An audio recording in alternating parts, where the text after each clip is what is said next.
esto que comentabas de esta oposición entre la gestión o lo administrativo y lo político, que a mí me parece que en buena medida es una falsa oposición, en verdad, porque desde la derecha sobre todo viene más por el lado de, bueno, está de como de ¿no? La política sin ideología, y en realidad lo que importa es administrar bien los recursos, etcétera, etcétera.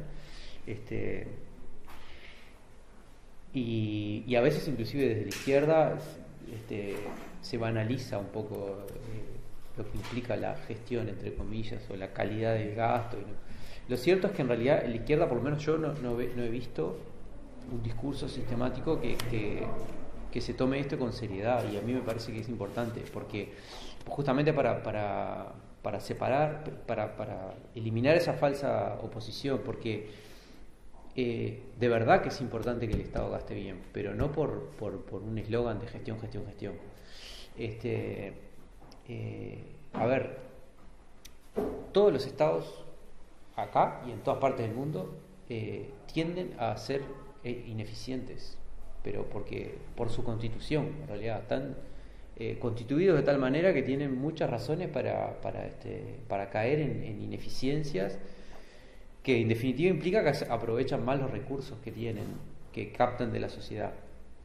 Tiene que ver con que el Estado no está amenazado por la quiebra, el Estado no quiebra por definición, tienen diferentes incentivos.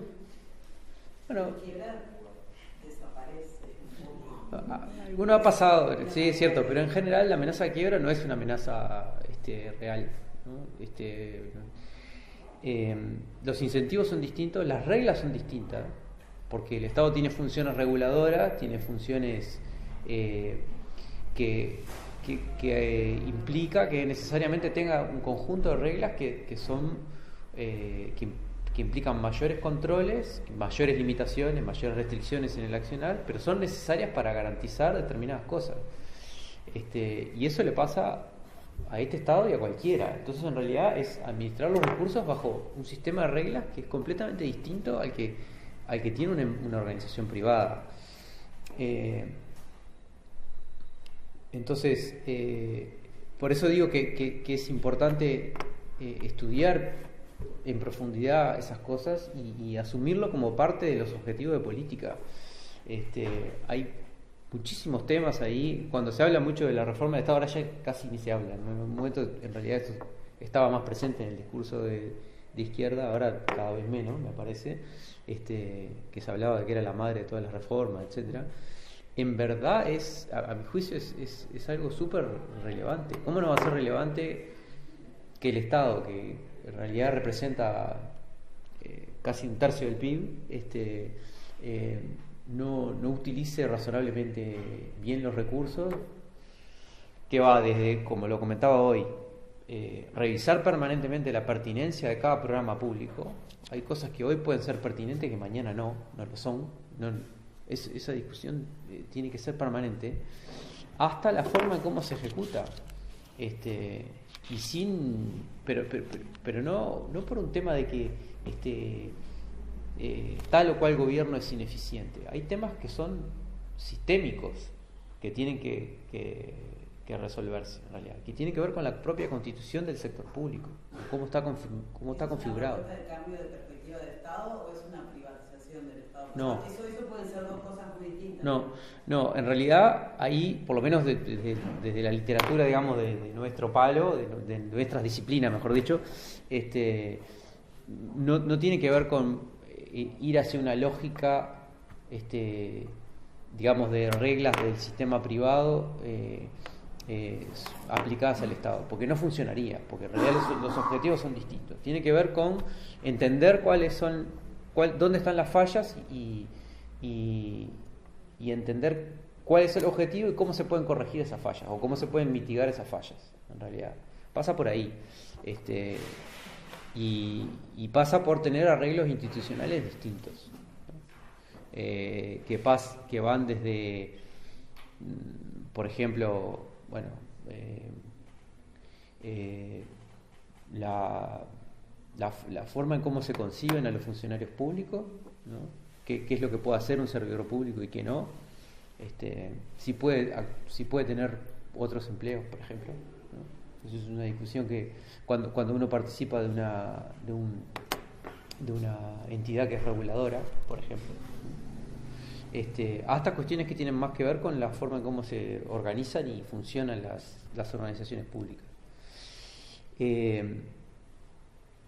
Entonces, nada, eso, simplemente que creo que falta, por lo menos no lo veo como un discurso consistente en la izquierda, meterse con ese tema. Se llega a decir simplemente la calidad, hay que mejorar la calidad de gasto, hay que preocuparse por la gestión administrativa, etcétera, pero no